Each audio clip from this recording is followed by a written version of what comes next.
York has been voted as England's most haunted city several times, and some people would even go as far to say the most haunted city in Europe. But we'll leave that for you to decide.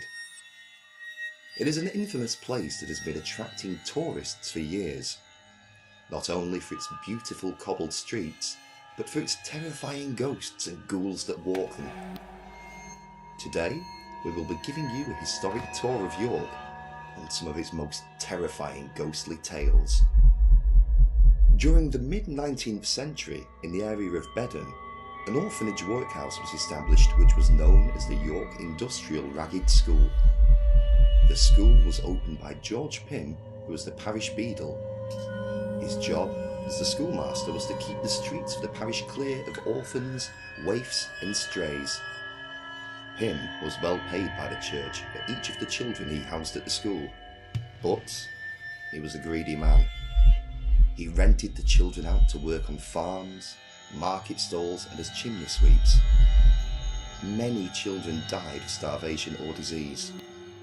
When a child died, the church would give them a Christian burial and their name would be taken off the school list. Hence, George Pym would lose an allowance for the dead child.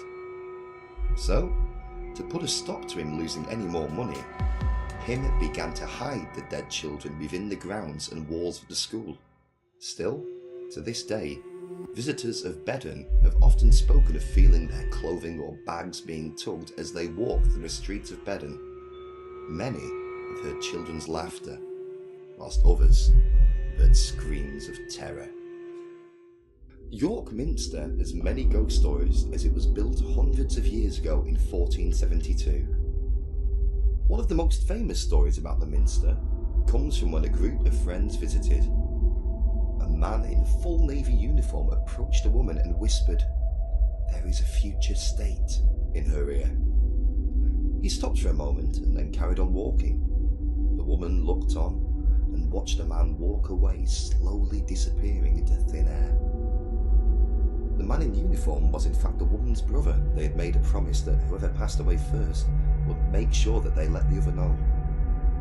The brother had been killed at sea the night he was seen talking to his sister at the Minster. Another ghost that haunts the Minster is Seamus. Seamus was a dog who belonged to a stonemason during the building of the Minster. Seamus and his owner weren't very well liked by the other co-workers, so they decided to bury Seamus within a wall, leaving him alone to die in the dark. Many people still say they can hear Seamus's bark echoing through the Minster at night. The Golden Fleece is one of the most haunted buildings in the entire of Yorkshire. It is one of the oldest inns in York, dating back to 1503. Many spirits are still said to haunt the pub still to this day, including an old Canadian airman who fell from the upper floors of the inn, breaking his neck on the pavement below. Many guests and members of staff are said to have seen the man roaming around the upper floors of which he fell to his death. Lady Alice Peckett, another famous spirit in the Golden Fleece, was the wife of the pub's landlord in 1702. Many have said that she continues to wander up and down the staircase in her long dress every night. How could we forget about One-Eyed Jack, the old pub regular who is still said to be drinking at the bar? The story of the Plague Girl is a famous one around York and is featured on many of the ghost trails. The girl had lived in the house in the late 14th century, and at just 6 years old, her parents had both died from the Black Death in their family home. Fearing she too had the disease, the child was locked in with her parents' bodies by locals.